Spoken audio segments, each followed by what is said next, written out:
Naquele dia, acordei sentindo um peso diferente nos ombros.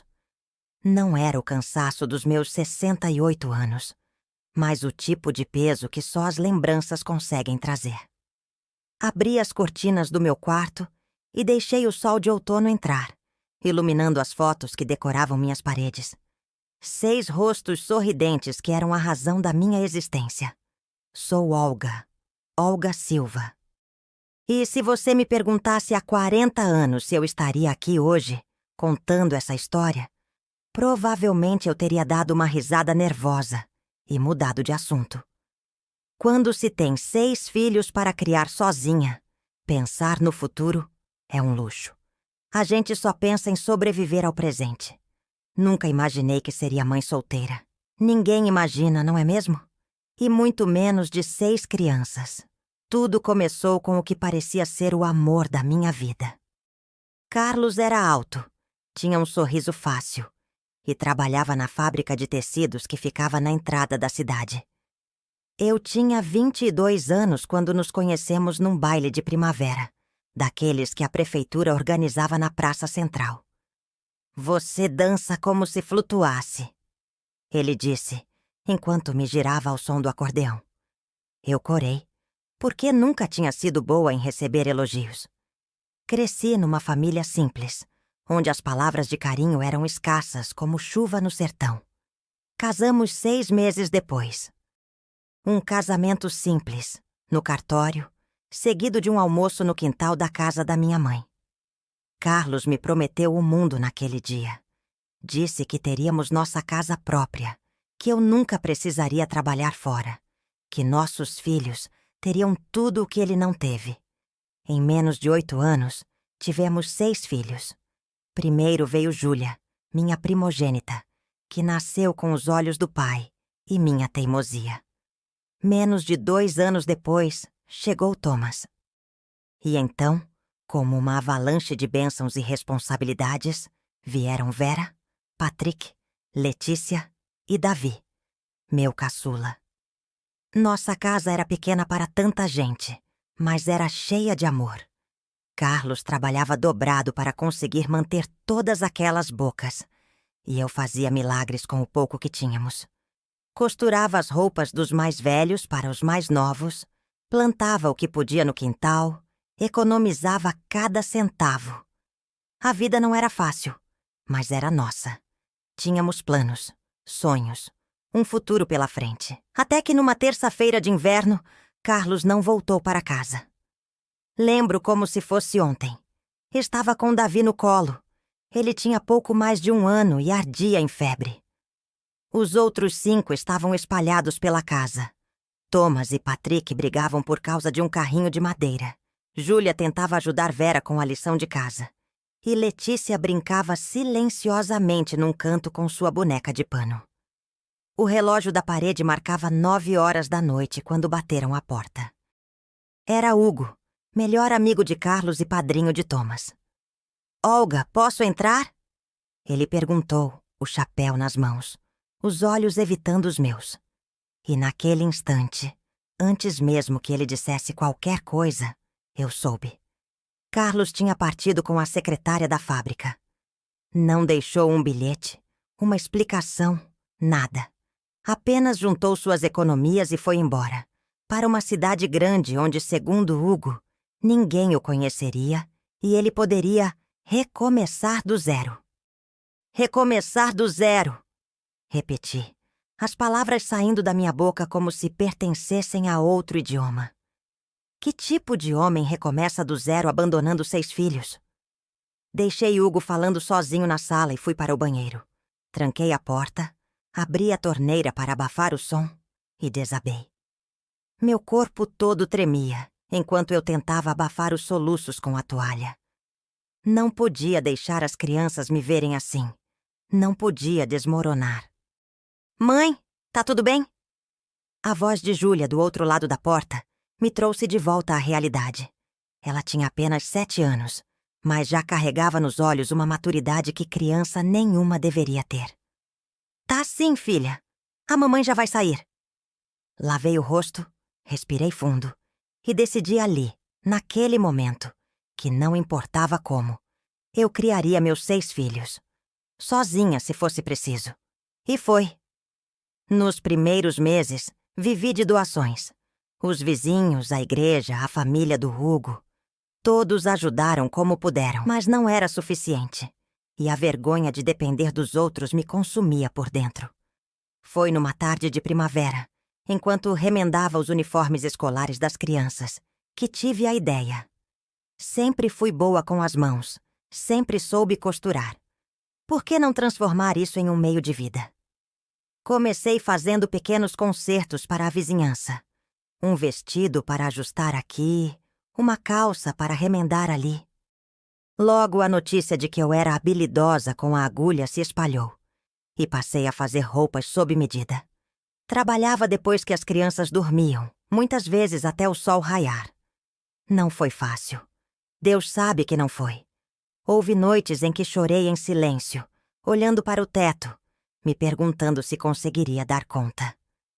Houve dias em que a comida era pouca, e eu mentia dizendo que já tinha jantado só para que eles comessem um pouco mais. Houve momentos em que o cansaço era tão grande que eu mal conseguia me manter de pé. Mas também houve alegrias, como a vez em que Thomas, aos 10 anos, chegou em casa com um bilhete da professora dizendo que ele era o melhor aluno da turma em matemática. Ou quando Júlia, aos 12, assumiu sem que eu pedisse a responsabilidade de ajudar com os irmãos mais novos, só para que eu pudesse costurar mais. A vida seguia, e nós com ela. Uma das lembranças mais vívidas que tenho é do aniversário de 7 anos de Davi. Eu tinha prometido a ele um bolo, mas naquela semana o dinheiro estava particularmente curto. Passei a noite toda acordada, pensando em como não decepcioná-lo. De manhã cedo, quando todos ainda dormiam, bati à porta de Berenice, minha vizinha que trabalhava na padaria do bairro. "Bom dia, Olga. Tudo bem com você?" Ela perguntou, surpresa por me ver àquela hora. "Berenice, me desculpe incomodar tão cedo, mas hoje é aniversário do Davi e eu prometi a ele um bolo. Eu não tenho dinheiro agora, mas posso fazer qualquer costura que você precisar em troca." Berenice sorriu, aquele sorriso generoso que só as pessoas de bom coração têm. "Entra. Vamos tomar um café enquanto conversamos sobre esse bolo." 2 horas depois, eu voltava para casa com um bolo pequeno, mas perfeito, coberto com glacê branco e enfeitado com algumas balas coloridas que Berenice tinha guardado. O rostinho de Davi quando viu aquele bolo... não tenho palavras para descrever. Seus olhos brilharam como se tivesse ganhado o melhor presente do mundo. "Mãe, é o bolo mais bonito que eu já vi", ele disse, e me abraçou tão forte que quase derrubei o precioso tesouro. Foi naquele momento, sentindo os bracinhos dele ao meu redor, que tive certeza.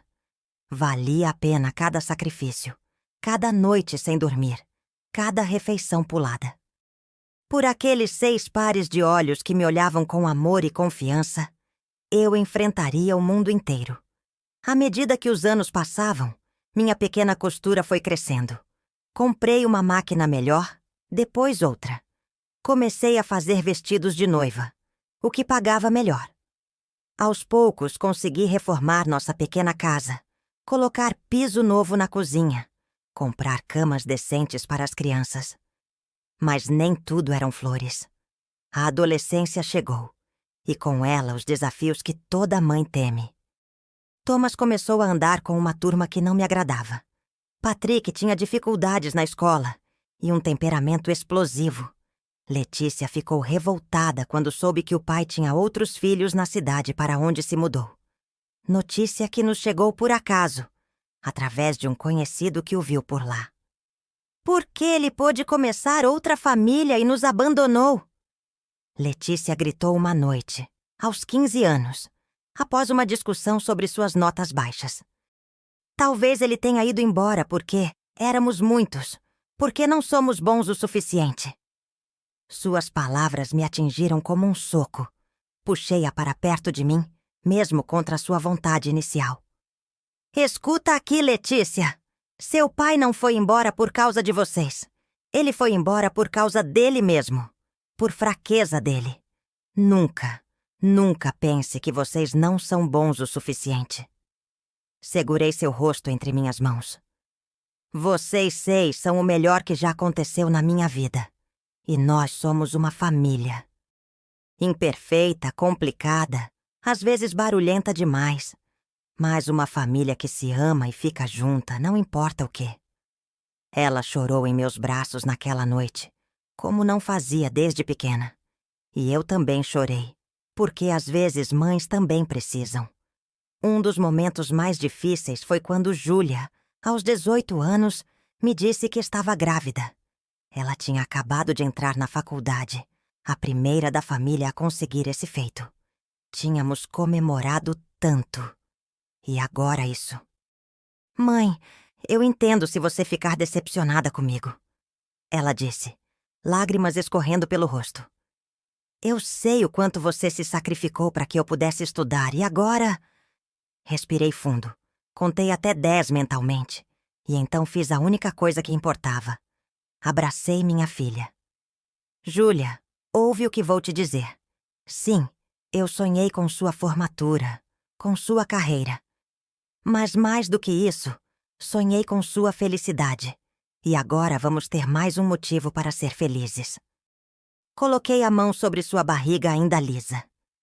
Este bebê vai crescer cercado de amor, assim como você cresceu. E você vai terminar a faculdade. Nem que eu tenha que levar esse bebê para a aula junto com você. Entendeu? E foi exatamente o que aconteceu. Meu primeiro neto, Ivan, nasceu quando eu tinha 41 anos. Muitas vezes, levei-o comigo para o ateliê de costura que eu tinha conseguido abrir no centro da cidade, enquanto Júlia ia para as aulas. Ele dormia num bercinho improvisado entre tecidos e moldes, e quando acordava, suas risadas enchiam o local de alegria. Ivan foi o primeiro de muitos netos. Um a um, meus filhos foram construindo suas próprias famílias, enfrentando seus próprios desafios. Nem todos seguiram o caminho que eu sonhei para eles. Thomas decidiu não fazer faculdade e abriu uma oficina mecânica. Vera se casou muito jovem. Patrick passou por um período difícil com bebida antes de encontrar seu rumo. Mas todos, à sua maneira, construíram vidas dignas, honestas. E em cada casa deles, havia uma foto minha na parede. Para nunca esquecermos de onde viemos, Davi dizia aos seus filhos, e do sacrifício que a vovó Olga fez para que tivéssemos um futuro. O tempo passou, os cabelos embranqueceram, as mãos ficaram mais enrugadas. Aposentei-me da costura quando a vista começou a falhar. Mas mantive sempre algumas encomendas especiais, mais por prazer do que por necessidade. Os filhos já não precisavam de mim como antes. Tinham suas próprias vidas, seus próprios problemas para resolver. Eu achava que o capítulo mais importante da minha vida já tinha sido escrito, que agora era apenas questão de virar as páginas lentamente, até o fim do livro. Mas estava enganada. O melhor ainda estava por vir. E foi num domingo, como tantos outros, que minha vida mudou novamente. Foi num domingo, como tantos outros, que a campainha tocou. Eu estava na cozinha preparando um almoço simples para mim mesma. Os domingos costumavam ser solitários desde que os filhos cresceram e seguiram seus caminhos. Cada um tinha sua própria família agora, seus próprios compromissos de domingo. Limpei as mãos no avental e fui atender, imaginando que seria a vizinha Berenice pedindo açúcar ou ovos, como fazia às vezes.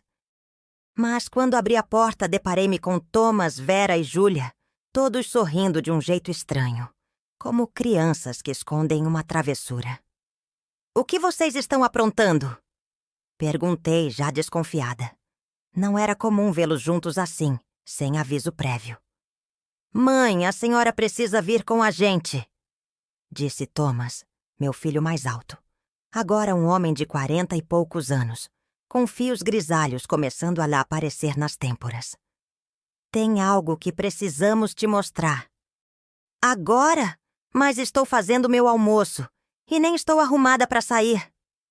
O almoço pode esperar. Júlia sorriu, entrando na casa e desligando o fogão. E a senhora está linda como sempre. Antes que eu pudesse protestar mais, já estavam me levando para o carro de Thomas. Um modelo simples, mas bem cuidado. Reflexo da dedicação que ele sempre teve à sua oficina. Sentei no banco de trás com Vera, enquanto Thomas dirigia, e Júlia ia no banco do passageiro, falando ao telefone, em voz baixa. Para onde estamos indo? Perguntei, ajeitando na broche de flor que sempre usava nos meus casaquinhos. Um presente antigo de Letícia. É surpresa, mãe. Vera respondeu, segurando minha mão com carinho. Só confie na gente, tá bom? O caminho me pareceu familiar, mas não conseguia imaginar o que estariam planejando. Passamos pelo centro da cidade, pela praça onde Carlos me pediu em casamento tantos anos atrás, pelo antigo cinema que agora era uma loja de departamentos. Memórias de uma vida inteira desfilando pela janela do carro.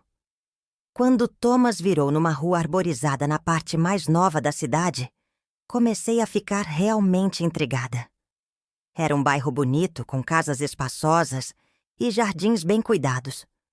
O tipo de lugar que eu só frequentava quando algum cliente rico encomendava um vestido especial. O que viemos fazer aqui? Perguntei, a curiosidade finalmente vencendo minha paciência. Chegamos, Thomas anunciou, estacionando em frente a uma casa amarela com um bonito jardim na frente. Era uma casa de 2 andares, com uma varanda ampla e cortinas claras nas janelas. O tipo de casa que eu sempre sonhei, mas nunca achei que poderia ter.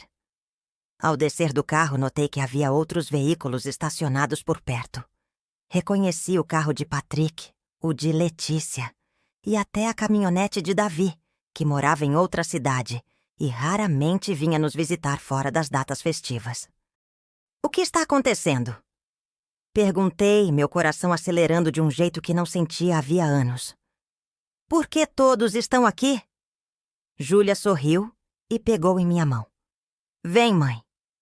Ao subir os 3 degraus que levavam à varanda, a porta da frente se abriu e lá estavam todos os meus filhos reunidos. Patrick com seu sorriso reservado, Letícia sempre elegante, e Davi, meu caçula. Agora um homem feito com os mesmos olhos gentis de quando era menino. E atrás deles, rostos sorridentes de netos e netas, alguns já adolescentes, outros ainda pequenos.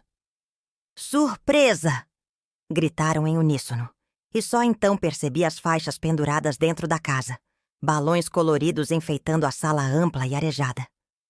Mas o que é isso? Não é meu aniversário. Falei confusa. Meu aniversário tinha sido 3 meses antes, e já tínhamos comemorado com um jantar simples na minha pequena casa. Foi Davi quem se adiantou, tomando minhas mãos entre as suas. Mãe, lembra quando éramos pequenos e a senhora sempre dizia que um dia teríamos uma casa grande com um quarto para cada um quintal onde pudéssemos brincar sem nos preocupar com vizinhos, reclamando do barulho? Assenti, as lágrimas já embaçando minha visão. Claro que lembrava. Era o sonho que contava para eles nas noites em que dormíamos todos apertados naquela casa pequena, quando faltava espaço, mas nunca amor. A senhora nunca teve essa casa, continuou ele, porque abriu mão de tudo por nós. Trabalhou dia e noite para que tivéssemos educação, comida na mesa, um teto sobre nossas cabeças. E agora... Ele fez uma pausa, emocionado. Agora chegou a sua vez, mãe. Thomas se aproximou segurando um molho de chaves, que estendeu para mim. Esta casa é sua, mãe. Todos nós nos juntamos, economizamos e conseguimos comprá-la para a Mira Senhora, para que finalmente tenha o lar que sempre mereceu.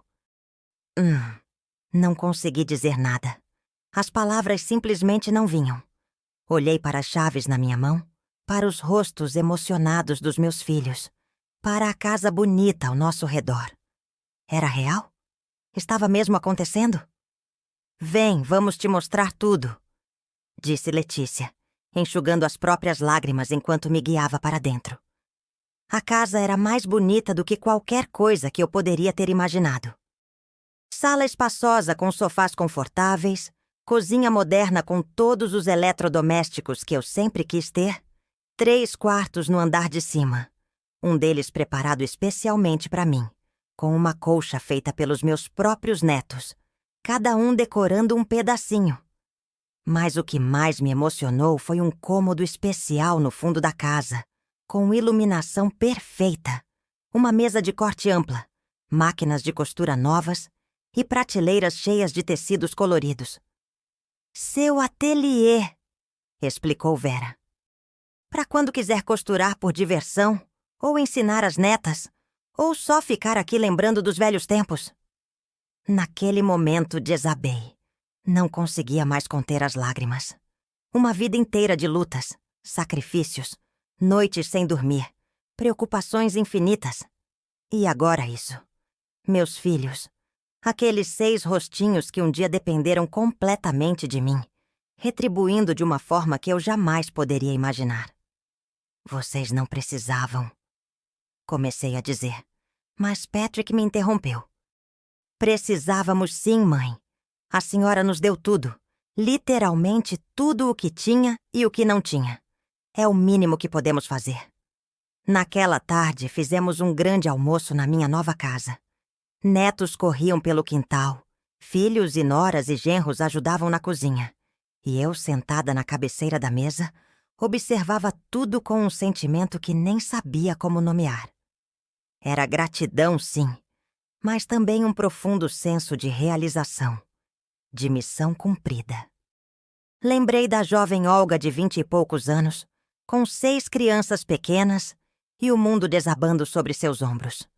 Se pudesse voltar no tempo e dizer a ela, vai ficar tudo bem, mais do que bem, vai valer cada lágrima, cada sacrifício.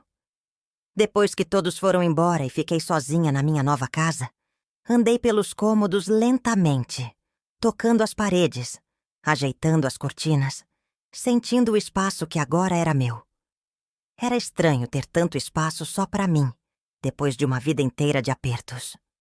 Sentei na varanda e fiquei observando o céu escurecer lentamente. As primeiras estrelas começavam a aparecer, e eu me permiti um momento de pura contemplação. Não tinha pressa, não tinha preocupações imediatas, não precisava economizar a luz ou remendar roupas, ou planejar como esticar o dinheiro até o fim do mês. Naquela noite dormi no meu novo quarto, na minha nova cama, e sonhei com Carlos. No sonho, ele estava como da última vez que o vi, jovem e forte, e me perguntava, foi difícil, Olga? E eu respondia com um sorriso tranquilo. Foi, mas eu consegui. Nós conseguimos. A adaptação à nova vida não foi instantânea.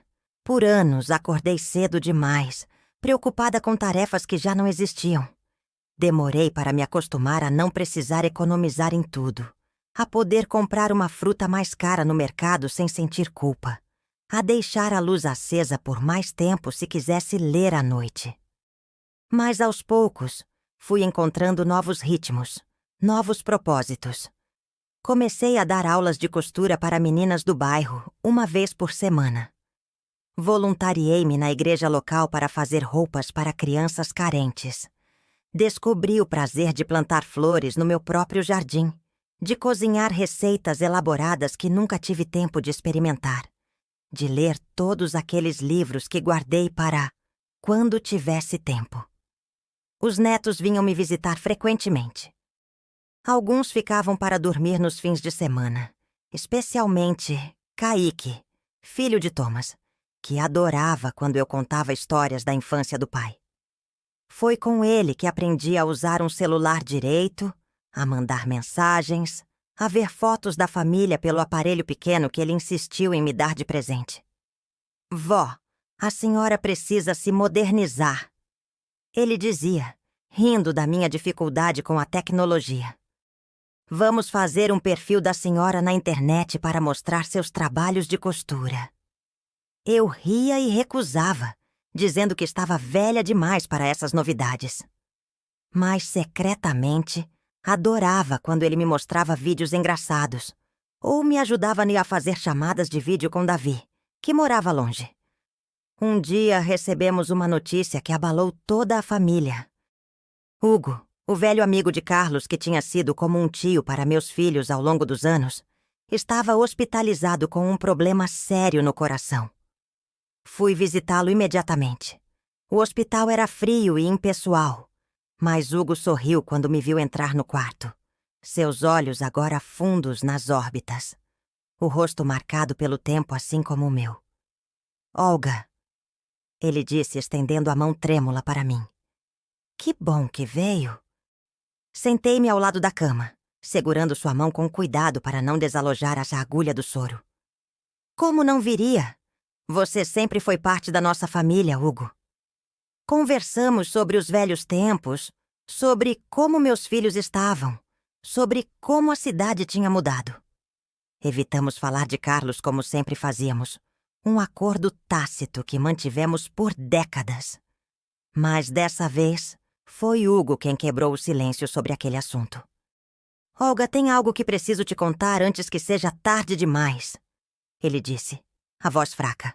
Sobre Carlos. Senti meu coração acelerar. Mesmo depois de tantos anos, o nome dele ainda tinha esse poder sobre mim. O que tem ele? Perguntei, tentando manter a voz neutra. Ele morreu, Olga, há 3 anos. A notícia me atingiu de uma forma que não esperava. Não era dor, não era raiva.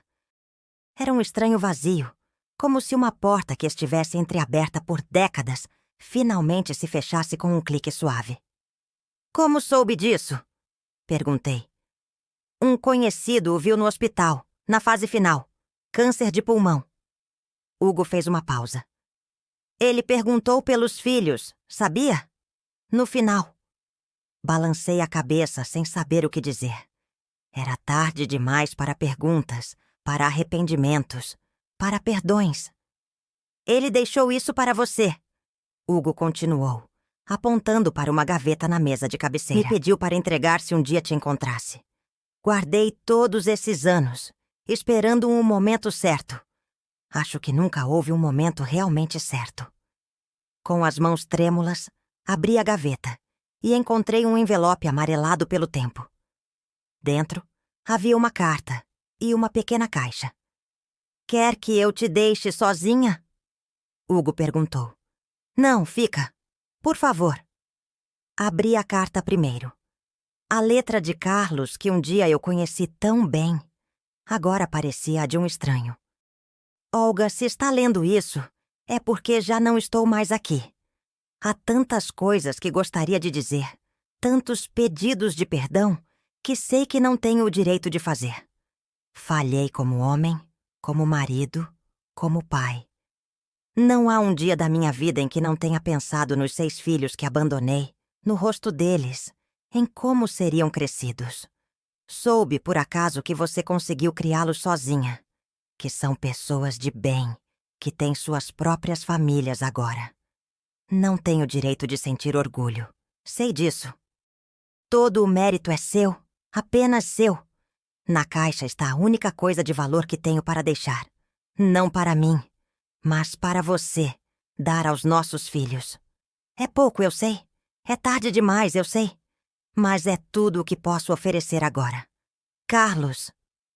Abri a pequena caixa. Dentro havia um relógio de ouro antigo, daqueles de bolso, com uma corrente. Reconheci-o imediatamente.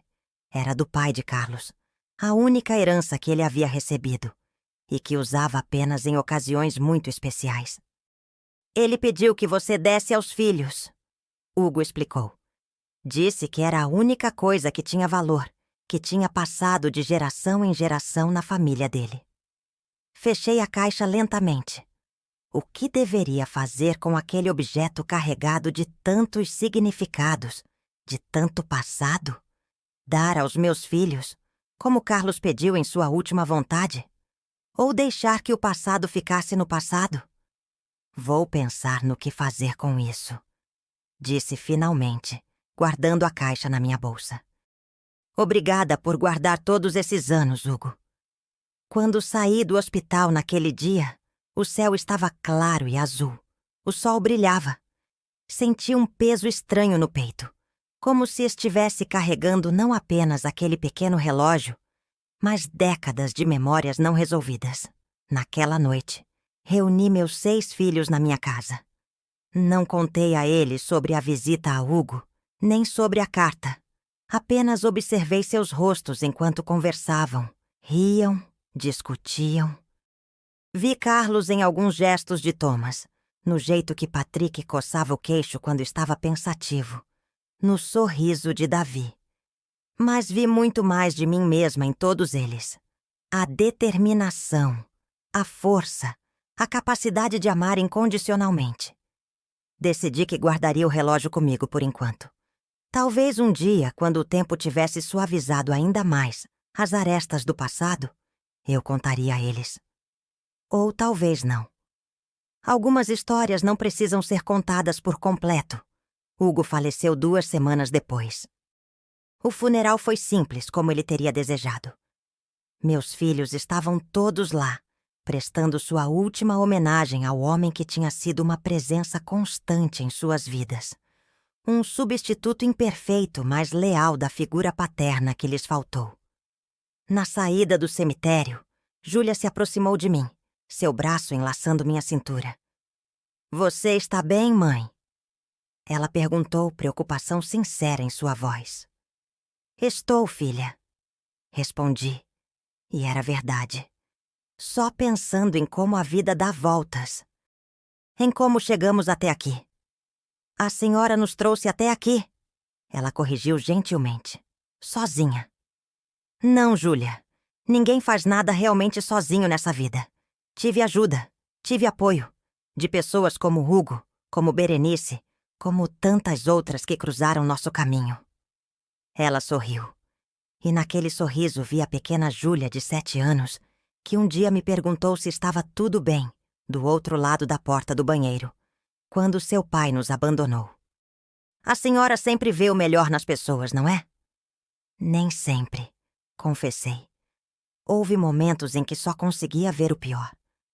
Mas aprendi com o tempo que guardar amargura é como tomar veneno e esperar que a outra pessoa morra. Só machuca a gente mesmo. Caminhamos juntas até o carro, o vento de outono balançando as folhas das árvores ao redor. Um ciclo eterno de mortes e renascimentos que a natureza executa com perfeição. Nos meses que se seguiram, encontrei uma rotina confortável na minha nova vida. 3 vezes por semana, ia ao centro comunitário ensinar costura para mulheres carentes. Aos domingos, recebia quem quisesse vir para um almoço em família. Às vezes eram todos os filhos e netos. Outras vezes apenas 1 ou 2 que estavam disponíveis. Foi numa dessas tardes de domingo, quase 1 ano depois da morte de Hugo, que Thomas apareceu sozinho na minha casa, fora do horário habitual. "Mãe, preciso te mostrar uma coisa", ele disse, um brilho estranho no olhar. "A senhora pode vir comigo?" "Claro, filho. Deixa só eu pegar minha bolsa." Entramos no carro dele, e desta vez o destino era outro. O antigo bairro onde moramos quando os meninos eram pequenos, quando Carlos ainda estava conosco, quando a vida ainda era um livro com todas as páginas em branco, esperando para serem escritas. A casa pequena onde criamos nossos 6 filhos ainda estava lá, agora pintada de azul claro em vez do amarelo desbotado que eu lembrava. O jardim da frente, que tantas vezes tentei manter bonito apesar da falta de tempo e recursos, agora tinha flores viçosas e uma pequena árvore. "Por que me trouxe aqui, Thomas?" perguntei confusa. "Comprei a casa, mãe." Ele disse simplesmente. "Quando soube que estava à venda, não pude deixar passar. Tem muita história aqui." Olhei para ele, surpresa. "Mas por quê?" "Para preservar nossa história. Para que meus filhos, meus sobrinhos, possam conhecer o lugar onde tudo começou. onde a senhora fez o impossível acontecer. Descemos do carro e ficamos parados na calçada, observando a pequena construção que um dia abrigou tantos sonhos, tantas lágrimas, tantas risadas. "Posso entrar?" perguntei. "É claro! A casa Akmaya ainda está vazia. Acabei de fechar o negócio. Estou pensando em restaurá-la, manter o máximo possível da estrutura original." Ao entrar, fui inundada por memórias. Ali estava a sala pequena onde fazíamos as tarefas escolares juntos. A cozinha onde eu preparava refeições que precisavam render o máximo possível. O corredor estreito que levava aos 2 únicos quartos. Um para mim, outro para os 6 filhos, com beliches improvisados.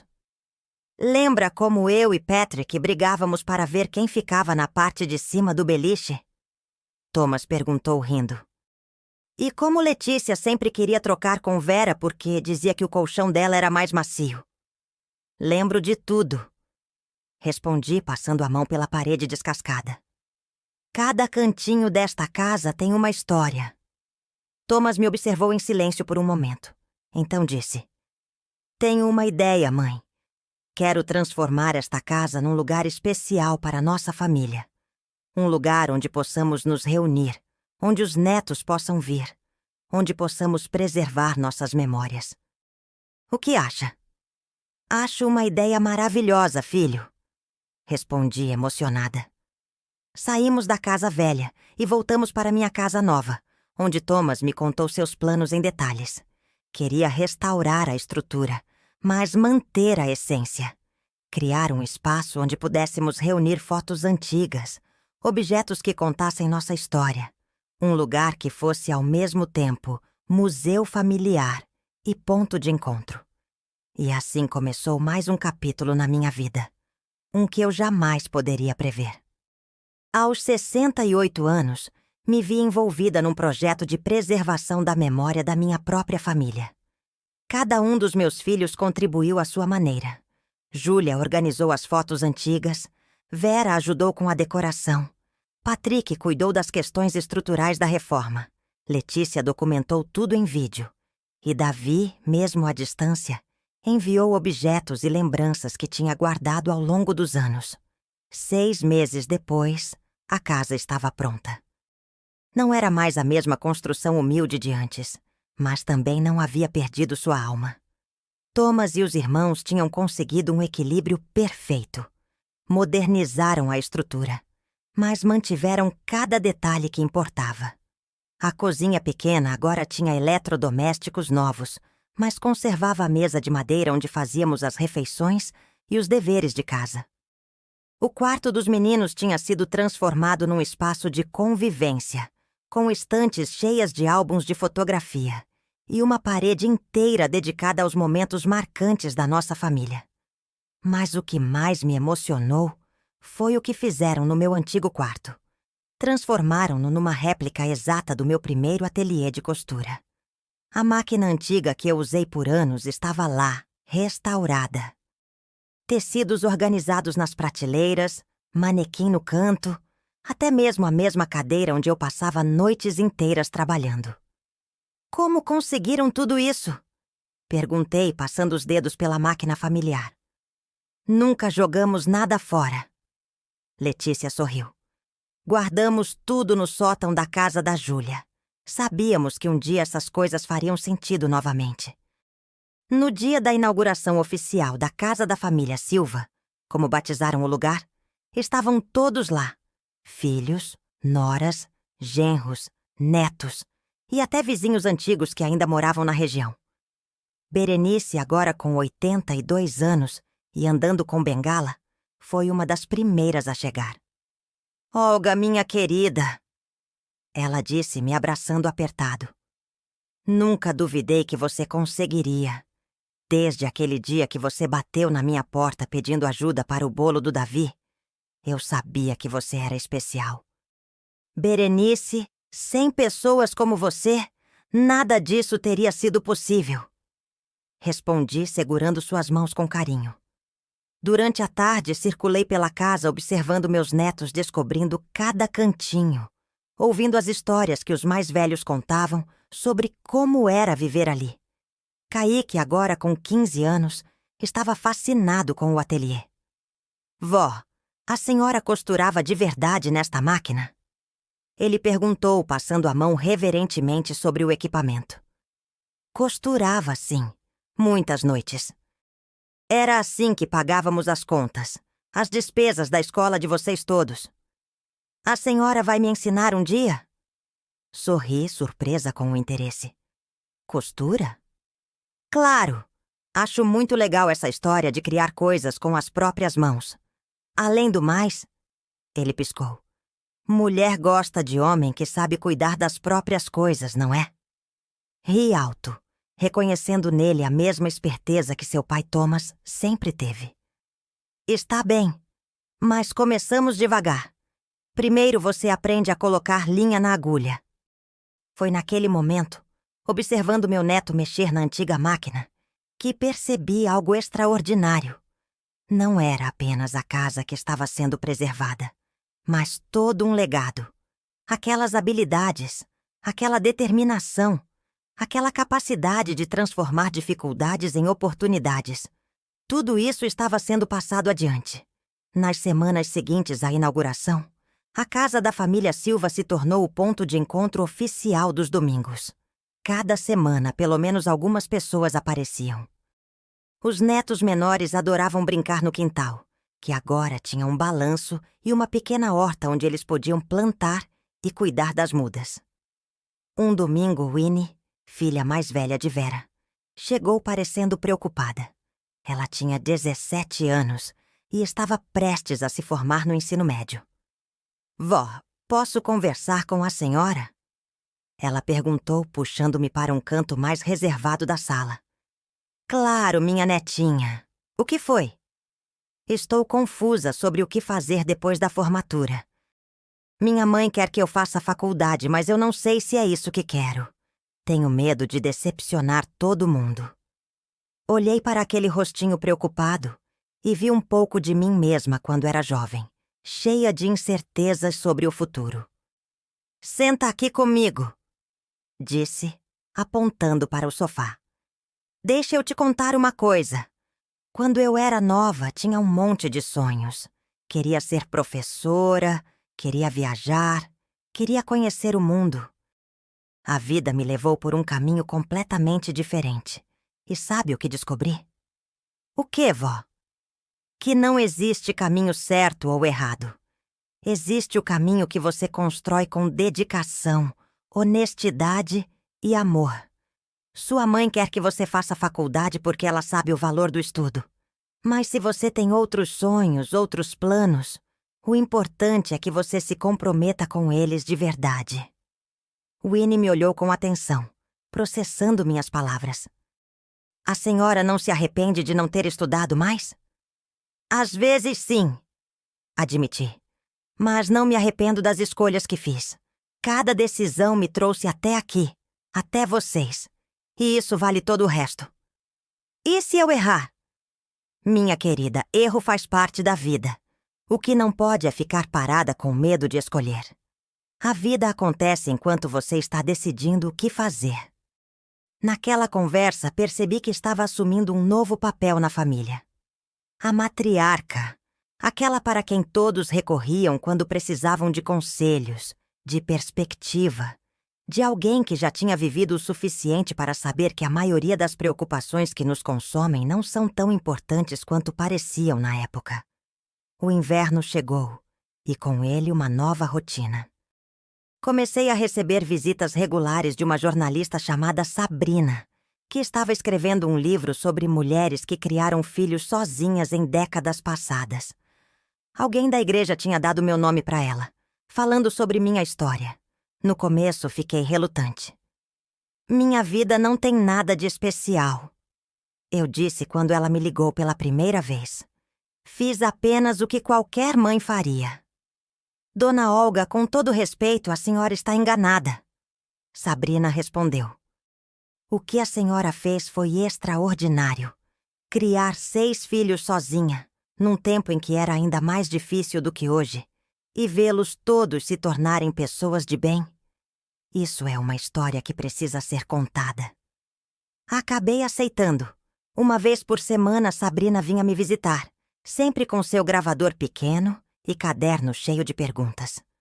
No começo, era estranho falar sobre minha vida daquele jeito, como se fosse algo importante o suficiente para virar livro.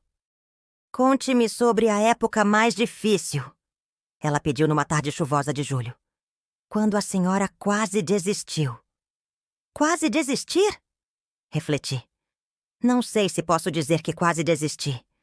Desistir significava abandonar meus filhos, e isso nunca foi uma opção.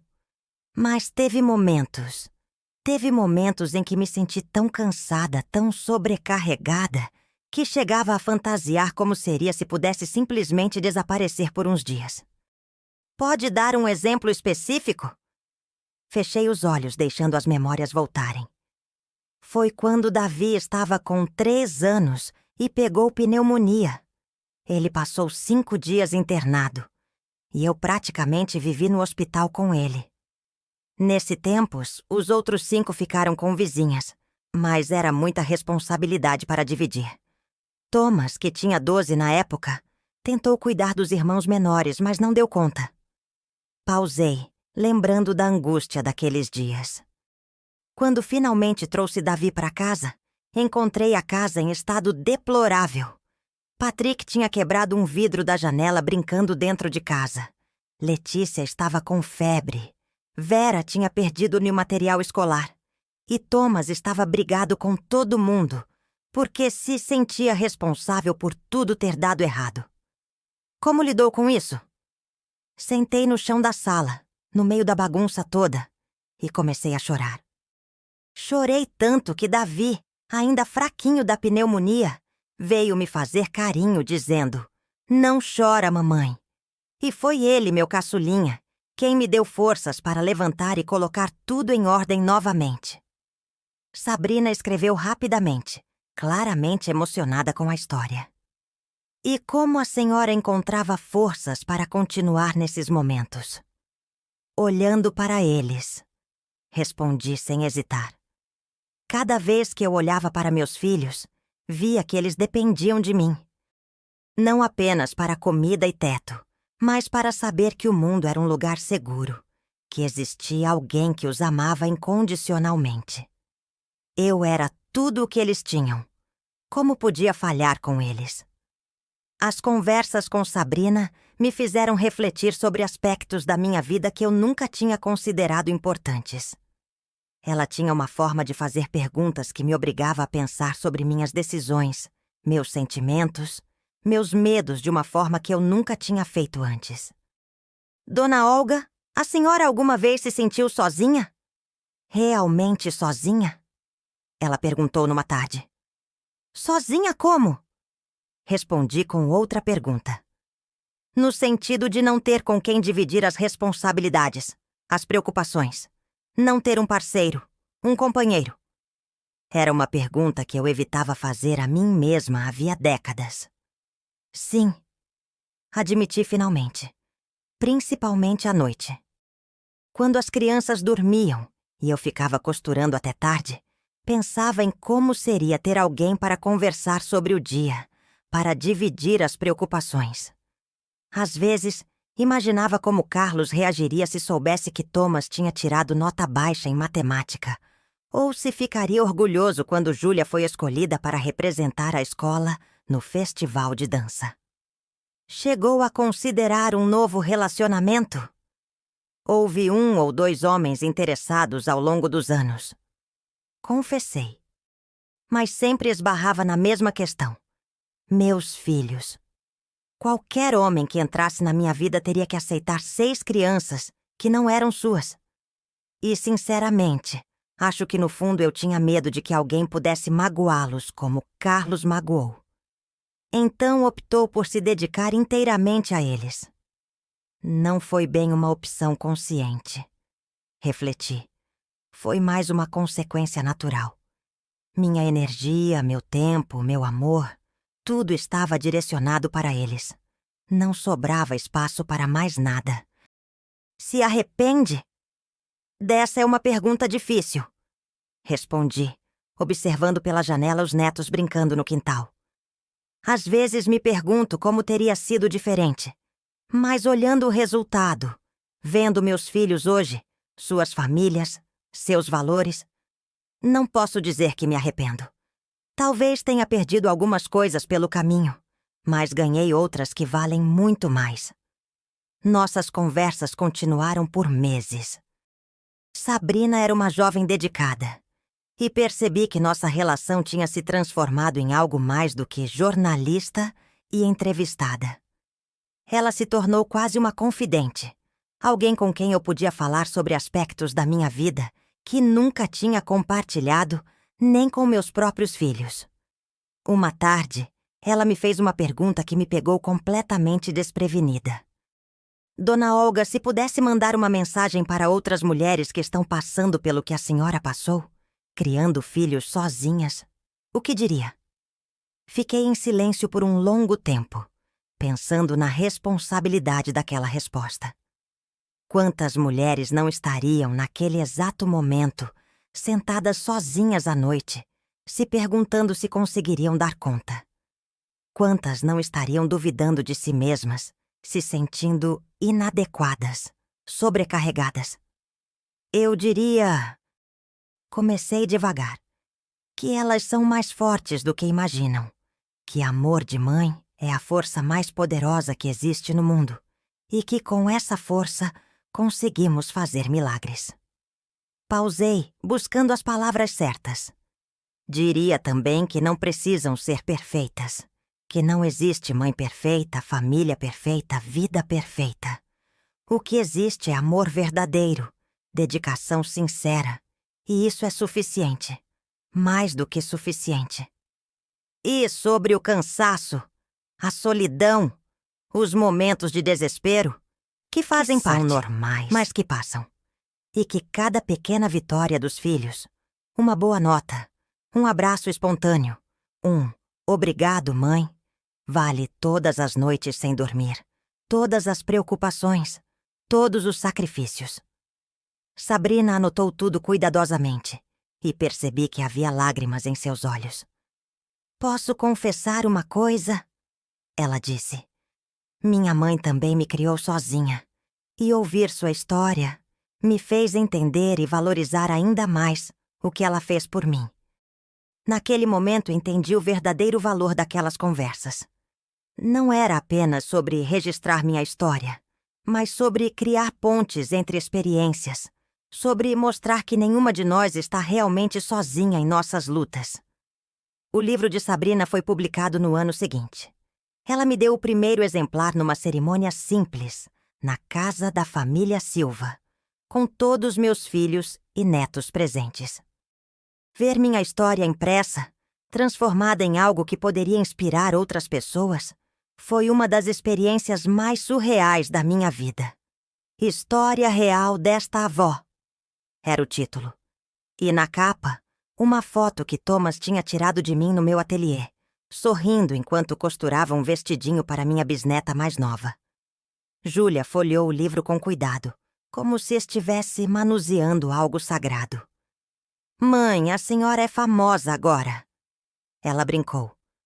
Famosa não, respondi. Apenas uma mulher que fez o que tinha que fazer, como milhares de outras fazem todos os dias. Exatamente, disse Sabrina. E é isso que torna sua história especial. É real, é humana, é inspiradora.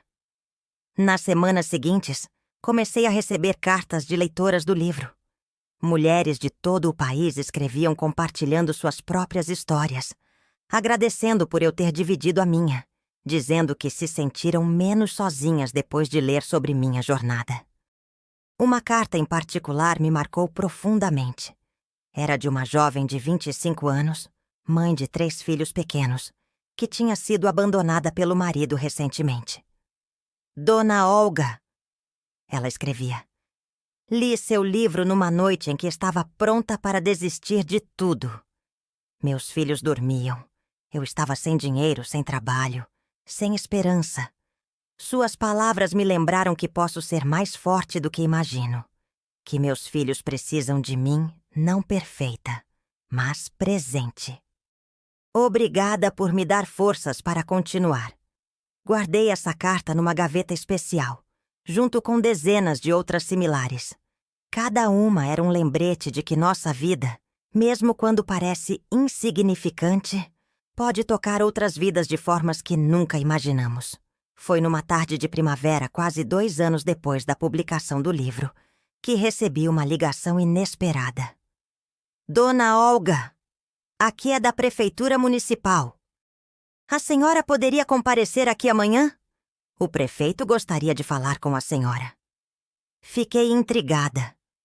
O que o prefeito quereria comigo? Talvez houvesse algum problema com a documentação da casa da família Silva, ou alguma questão relacionada ao livro. No dia seguinte, Thomas me acompanhou até a prefeitura. Fomos recebidos numa sala grande, onde estava o prefeito Nivaldo, junto com várias outras pessoas que não reconheci. Dona Olga! O prefeito se levantou para me cumprimentar. É uma honra conhecê-la pessoalmente.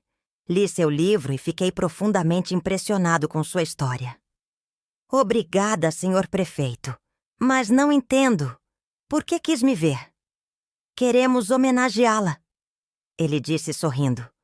A Câmara Municipal decidiu conceder à senhora o título de cidadã honorária da nossa cidade. Sua história representa os valores que mais admiramos: determinação, amor familiar, superação. Fiquei sem palavras. Cidadã honorária?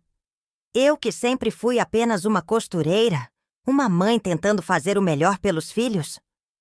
Além disso, o prefeito continuou, gostaríamos de propor que a rua onde fica a casa da família Silva seja renomeada para Rua Olga Silva, como uma forma de eternizar sua contribuição para a nossa comunidade. Thomas me apertou a mão, claramente emocionado, e eu ali, aos 70 anos, recebendo honrarias que jamais sonhei que pudesse merecer. A cerimônia foi marcada para o mês seguinte, e quando chegou o dia, parecia que a cidade inteira estava presente. A rua estava cheia de gente, muitas faces conhecidas, outras completamente estranhas. Crianças de escolas locais, famílias, idosos, todos ali para presenciar um momento que eu ainda estava tentando acreditar que era real. Quando descerram a placa com o novo nome da rua, Rua Olga Silva, as lágrimas vieram sem que eu pudesse controlá-las. Meus 6 filhos estavam ao meu lado, junto com netos e bisnetos, uma multidão de pessoas que existiam porque um dia eu decidi não desistir. O prefeito me convidou para falar e caminhei até o pequeno palanque montado ali mesmo na rua, em frente à casa onde tudo começou. Olhei para todas aquelas pessoas, para minha família, para a placa nova na parede. Não sei bem o que dizer. Comecei, minha voz um pouco trêmula. Nunca pensei que chegaria um dia como este. Sempre fui apenas uma mãe fazendo o que mães fazem, cuidar dos seus filhos. Pausei, observando os rostos atentos. Mas se minha história pode inspirar alguém, se pode mostrar para outras mães que estão lutando sozinhas que é possível, então fico feliz, porque nenhuma de nós está realmente sozinha. Sempre há uma vizinha como Berenice disposta a ajudar. Sempre há uma comunidade pronta a apoiar. Sempre há uma força dentro de nós que é maior do que imaginamos. Apontei para meus filhos. Estes 6 aqui são minha maior conquista. Não por serem perfeitos, nenhum de nós é, mas por serem humanos de bem, pais e mães dedicados, pessoas que sabem o valor do trabalho, da honestidade, do amor familiar. Se consegui passar isso para eles, então fiz meu trabalho. A plateia aplaudiu, e naquele momento, cercada por tanto amor e reconhecimento, senti que minha vida tinha se completado de uma forma que eu jamais poderia ter imaginado quando era uma jovem mãe desesperada, tentando descobrir como daria conta de 6 crianças sozinha. Depois da cerimônia, voltamos para casa. Minha casa bonita, com jardim e espaço de sobra. À noite, quando todos já tinham ido embora e a casa ficou silenciosa, sentei na varanda e fiquei observando as estrelas. Pensei em tudo o que havia acontecido, em toda a jornada que me trouxe até ali. Pensei em Carlos, e pela primeira vez em décadas, consegui sentir algo além de mágoa ou ressentimento. Senti uma estranha espécie de gratidão. Não pelo que ele fez, mas pelo que sua ausência me obrigou a me tornar. Levantei e fui até o quarto, onde guardava numa gaveta especial aquela pequena caixa que Hugo me entregou anos antes. O relógio de ouro ainda estava lá, esperando. Olhei para ele por um longo tempo e finalmente soube o que fazer. No domingo seguinte, reuni meus 6 filhos novamente, mas desta vez tinha algo para dividir com eles. Algo que havia guardado durante anos, esperando o momento certo. Tenho algo para contar a vocês. Comecei, segurando a pequena caixa. E algo para dar. E então, finalmente, contei sobre Hugo, sobre a carta de Carlos, sobre o relógio que representava a única herança que seu pai tinha deixado para eles. O silêncio que se seguiu foi profundo. Meus 6 filhos olhavam para a pequena caixa em minhas mãos como se fosse algo radioativo, perigoso demais para tocar. Foi Davi quem quebrou o silêncio primeiro. Mãe, a senhora guardou isso de nós todos esses anos? Guardei, admiti. Porque não sabia se vocês estavam prontos para saber. Porque não sabia se eu estava pronta para contar. E agora está? Perguntou Vera, sua voz carregada de uma emoção que não consegui identificar. Agora acho que vocês têm direito de saber. Direito de decidir o que fazer com isso. Abri a caixa devagar, revelando o relógio dourado que brilhava sob a luz da sala. Por um momento, ninguém disse nada. Então Thomas estendeu a mão. Posso ver? Entreguei a caixa para ele. Um a um, meus filhos examinaram o objeto, passando-o de mão em mão com cuidado reverente. Lembro deste relógio, disse Júlia finalmente. Papai usava aos domingos quando íamos à igreja. Era do avô de vocês, expliquei. A única coisa de valor que Carlos tinha da família dele. Patrick segurava o relógio agora, observando-o com uma expressão pensativa. O que a mãe acha que devemos fazer com ele? Não sei, respondi honestamente. Por isso trouxe para vocês. É herança de vocês, não minha. Letícia, que havia permanecido calada até então, pegou o relógio das mãos de Patrick. Vocês sabem o que acho?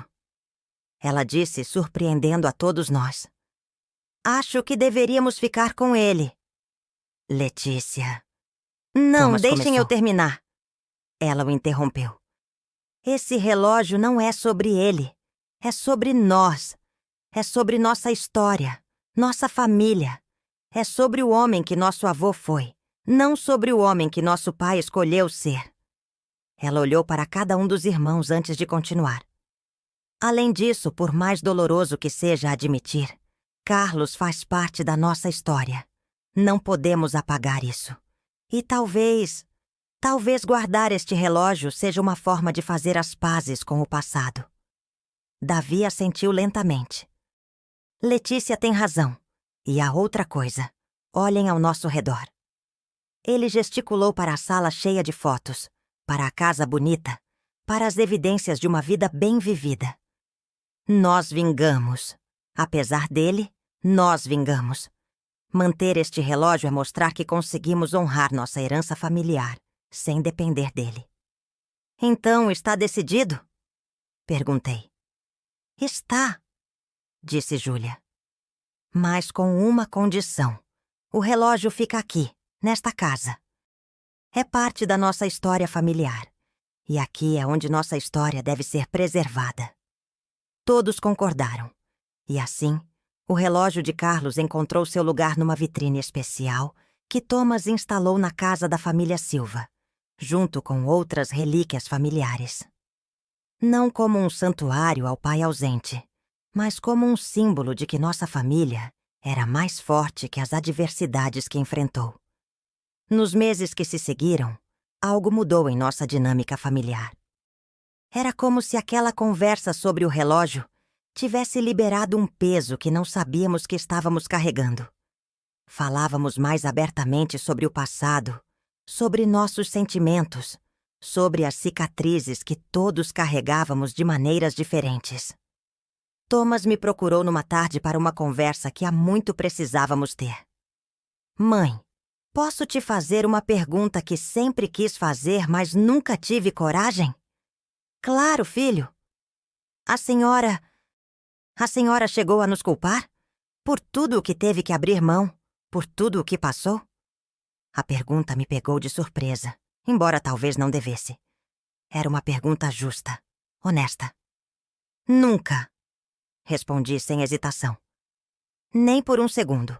Vocês eram crianças, eram inocentes.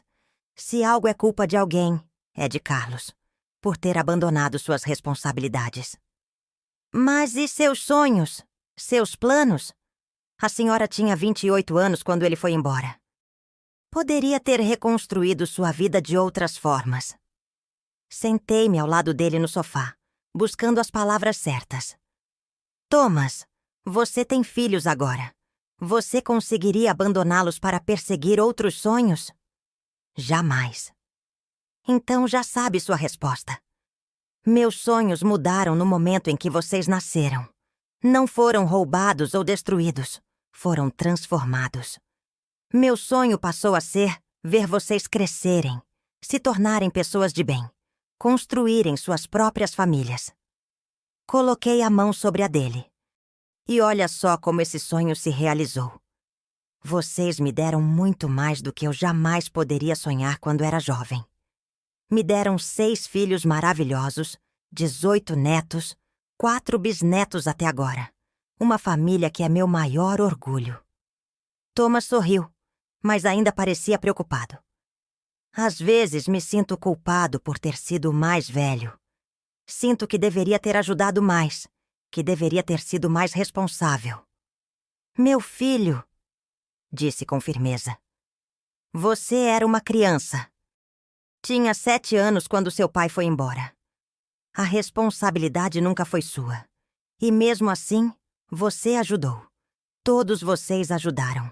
Cada um à sua maneira, da forma que podiam na idade que tinham. Essa conversa com Thomas abriu o precedente para outras conversas importantes com os outros filhos. Cada um carregava suas próprias culpas, seus próprios questionamentos sobre o passado. E lentamente, uma conversa de cada vez, fomos curando feridas antigas que nem sabíamos que ainda sangravam. Foi nessa época que uma oportunidade inesperada apareceu. Sabrina me ligou com uma proposta. Dona Olga, surgiu algo interessante. Uma editora maior quer republicar seu livro, fazer uma edição nacional. E há interesse em transformá-lo num filme para a televisão. Um filme? Perguntei, incrédula. Sobre minha vida? Sobre sua história, sim. O que acha? Conversei com meus filhos sobre a proposta. A princípio, fiquei hesitante.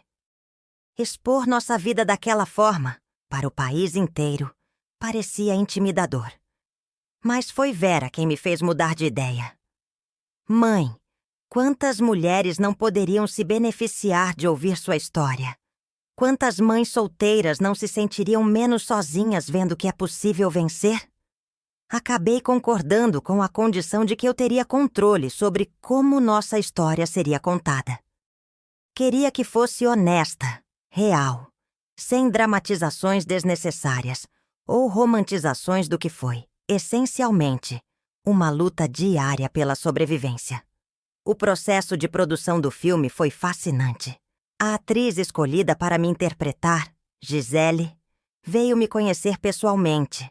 Passou dias comigo aprendendo meus maneirismos, minha forma de falar, até mesmo como eu segurava a agulha quando costurava. Dona Olga, ela me disse no último dia de sua visita. Espero fazer jus à sua força, à sua dignidade. Apenas seja humana. Respondi. Mostre que eu não era uma super-heroína. Era apenas uma mulher fazendo o que precisava ser feito. Quando o filme foi ao ar, numa noite de sábado em horário nobre, reunimos toda a família na casa da família Silva para assistir juntos. Era surreal ver nossa história sendo contada na televisão. Atores interpretando momentos que estavam gravados para sempre em nossas memórias. Houve momentos em que tive que sair da sala, emocionada demais para continuar assistindo. Especialmente na cena que mostrava a noite em que Carlos foi embora, vista através dos olhos das crianças. Era doloroso reviver aquilo, mesmo sendo ficção. Mas o que mais me marcou foi a reação dos meus netos. Eles assistiram em silêncio religioso, alguns chorando abertamente ao ver a dramatização das dificuldades que enfrentamos. Kaique, agora com 18 anos, veio me abraçar no final. Vó, eu sabia que a senhora era incrível, mas nunca imaginei. Nunca entendi realmente o que passou para nos dar a vida que temos hoje. O filme foi um sucesso nacional. Durante semanas recebi ligações de programas de televisão, convites para palestras, pedidos de entrevistas. Era avassalador, mas também gratificante ver o impacto que nossa história estava tendo. Uma ligação em particular me marcou profundamente. Era de uma jovem de 19 anos, de um estado distante. Dona Olga. Ela disse entre soluços. Meu nome é Úrsula. Tenho 2 filhos pequenos e acabei de descobrir que estou grávida do terceiro. O pai das crianças me abandonou na semana passada. Eu estava pensando em desistir de tudo. Mas aí vi seu filme na televisão da minha vizinha. Meu coração se apertou ouvindo aquela voz jovem e desesperada. E agora? Perguntei gentilmente.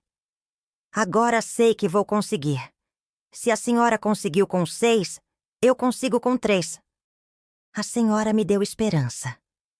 Conversamos por mais de 1 hora. Eu a orientei sobre recursos disponíveis em sua cidade. Dei conselhos práticos sobre como organizar a vida com crianças pequenas. Mas, principalmente, ofereci o que eu mais gostaria de ter recebido naquela época. A certeza de que ela não estava sozinha. Essa ligação me fez perceber o verdadeiro valor de ter compartilhado minha história. Não era sobre fama ou reconhecimento. Era sobre criar uma rede de apoio, mesmo que à distância, para mulheres que estavam passando pelo que eu passei. Comecei a receber cartas de todo o Brasil. Mulheres compartilhando suas próprias histórias, seus medos, suas vitórias. Respondia a todas pessoalmente, transformando minha mesa de jantar numa espécie de central de correspondência. Júlia sugeriu que criássemos algo mais estruturado. Mãe, por que não transformamos isso numa ONG? Podemos ajudar mães solteiras de forma mais organizada, oferecer cursos de capacitação, creche, apoio psicológico. A ideia me empolgou. Aos 71 anos, estava embarcando em mais um projeto, mais um sonho, que nunca pensei que poderia realizar. A ONG Mães Guerreiras foi oficializada 6 meses depois, com sede numa casa que conseguimos alugar no centro da cidade. Começamos pequeno. Eu dava aulas de costura 2 vezes por semana. Vera oferecia orientação financeira. Letícia ajudava com questões legais através de contatos em seu trabalho. Logo, outras pessoas se juntaram ao projeto. Berenice, mesmo com sua idade avançada, vinha toda semana para ensinar culinária econômica. Sabrina se tornou nossa coordenadora de comunicação voluntária. Até mesmo alguns dos meus netos se envolveram, oferecendo aulas de informática e reforço escolar para os filhos das mães atendidas. Em menos de 1 ano, já tínhamos ajudado mais de 50 famílias. Cada história era única, mas todas tinham algo em comum. Mulheres corajosas, lutando para dar o melhor para seus filhos, mesmo quando tudo parecia impossível. Uma das mães que mais me marcou foi Flaviana, uma jovem de 26 anos com 4 filhos. Chegou até nós desesperada, sem dinheiro para o aluguel, sem perspectiva de trabalho. Dona Olga, Ela me disse no primeiro dia. Não sei se vou conseguir. São muitas crianças, muita responsabilidade. Claro que vai conseguir, respondi, reconhecendo nela o mesmo desespero que senti tantos anos antes. Vamos só te dar as ferramentas para isso. 6 meses depois, Flaviana tinha concluído nosso curso de costura, conseguido um trabalho numa confecção e estava conseguindo pagar o aluguel em dia. Mas mais do que isso, recuperar a autoestima, a esperança. A senhora salvou minha família. Ela me disse no dia da formatura da primeira turma de nossa ONG. Não, minha querida, respondi. Você salvou sua família. Eu apenas te lembrei da força que já existia dentro de você. À medida que os anos passavam, a ONG crescia. Ganhamos reconhecimento oficial, parcerias com órgãos públicos, doações de empresas locais. Mas o que mais me orgulhava era ver o ciclo se completando. Algumas das mães que ajudamos nos primeiros anos começaram a voltar como voluntárias, ajudando outras mulheres que chegavam nas mesmas condições em que elas chegaram. Em 2024, quando fiz 75 anos, organizaram uma grande festa para mim. Não apenas minha família, mas também todas as famílias que a ONG havia ajudado ao longo dos anos. O salão estava lotado. Crianças corriam por todos os lados. Mães e filhos que eu tinha acompanhado crescer se reencontravam. Naquela noite, olhando para toda aquela multidão de pessoas, cujas vidas tinham se conectado de alguma forma com a minha, tive uma revelação profunda. Minha vida não tinha sido apenas sobre criar 6 filhos. Tinha sido sobre criar um legado de força, de esperança, de amor, que se espalhou muito além da minha própria família. No meu discurso naquela noite, tentei colocar em palavras essa compreensão. Quando era jovem e me vi sozinha com 6 crianças pequenas, achei que minha vida tinha acabado, que meus sonhos tinham morrido. Hoje, aos 75 anos, posso dizer que estava completamente enganada. Pausei, olhando para os rostos atentos. Minha vida não acabou naquele dia em que Carlos foi embora. Ela começou. Começou a vida da mulher que eu realmente era, não a mulher que eu pensava que deveria ser. E essa mulher conseguiu coisas que jamais sonhou. Apontei para meus filhos, espalhados pela multidão. Criei 6 filhos maravilhosos, que se tornaram pais e mães igualmente dedicados. Vi nascer 18 netos e 6 bisnetos até agora. Construí uma empresa de costura que durou décadas. Tive minha história contada em livro e filme.